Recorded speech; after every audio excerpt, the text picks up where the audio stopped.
नमस्कार दोस्तों, आपका स्वागत है। इस वीडियो में आपको एपिग्राफी से लेके कला से इम्पोर्टेंट जो तथ्य हैं उन पे बात होगी, इम्पोर्टेंट क्वेश्चन पे बात होगी, वन लाइन क्वेश्चन पे बात होगी जो कि बहुत ही इम्पोर्टेंट एग्ज़ाम में पूछे जाते हैं ये सब प्रश्न। तो आइए इस वीडियो को ध्यान से देखते हैं। एपिग्राफी शिलालेख, एपिग्राफी के अंतर्गत क्या होता है उसके बारे में देखा जाएगा। एपिग्राफी क्या होता है, ठीक है। एपिग्राफी जो होता है इसके अंतर्गत शिलालेख संबंधी ज्ञान का अध्ययन किया जाता है। शिलालेख संबंधी ज्ञान का अध्ययन किया जाता है, यानी जो शिलाओं पे कुछ चीज़ चित्र बने होते हैं, लेख लिखे होते हैं, तो एपिग्राफी के अंतर्गत उसका अध्ययन किया जाता है। आर्कियोलॉजी क्या है, तो पूरा तत्व संबंधी ज्ञान का अध्ययन किया जाता है, ठीक है। जैसे खुदाई में जो प्राप्त होते हैं उन सभी को आर्कियोलॉजी के अंतर्गत अध्ययन किया जाता है। टोपोग्राफी क्या है, किसी स्थान के प्राकृतिक चित्रण का अध्ययन टोपोग्राफी के अंतर्गत किया जाता है।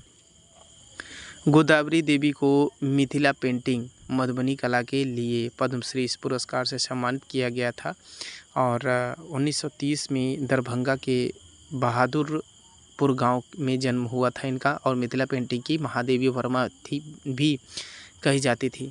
तो इन्हें शिल्पगुरु पुरस्कार से भी नवाजा गया है और साथ में शैली की कचना शैली की श्रेष्ठ कलाकारों में से एक हैं।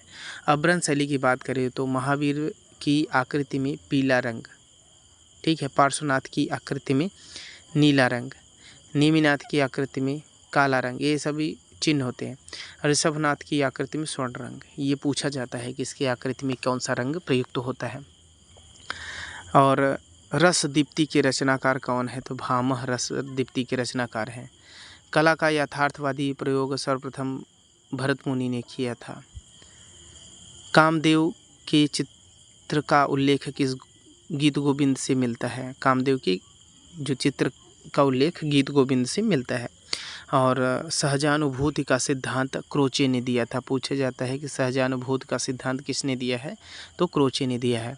भारत में एक्रेलिक कलर का आरंभ 1950 ईस्वी में हुआ है। एक्रेलिक कलर यानी जो कि पेस्टल कलर और वाटर कलर और ऑयल कलर दोनों में काम करता है, ठीक है।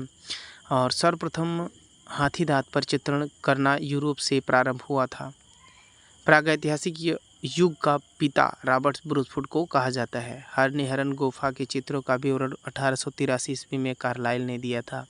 छिपकली का चित्र सिंघनपुर से प्राप्त हुआ है, ठीक है। सिंघनपुर से प्राप्त हुआ। हड़प्पा स्थल मोहनजोदड़ो से सोने के ढेर और चांदी की थाली से प्राप्त हुआ है, बहुत इम्पोर्टेंट रहा है।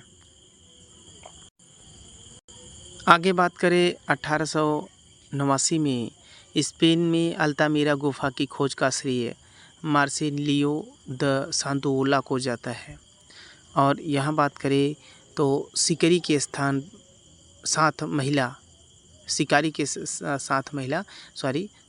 साथ महिला गुलेर शैली का चित्र है। और अमरत्व की कला का संबंध जो है अफ्रीका महाद्वीप से है।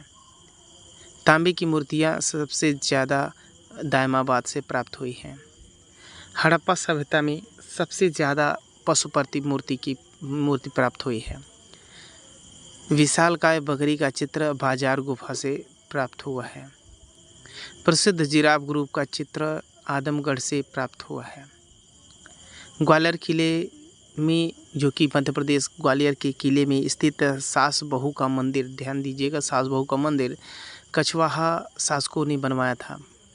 फतेहपुर सीकरी स्थित बुलंद दरवाज़ा का ऊंचाई क्या है, तो 42 + 134 यानी 176 फीट ऊंचा है। ग्वालियर किले में स्थित गुजरी महल राजा मान सिंह ने बनवाया था।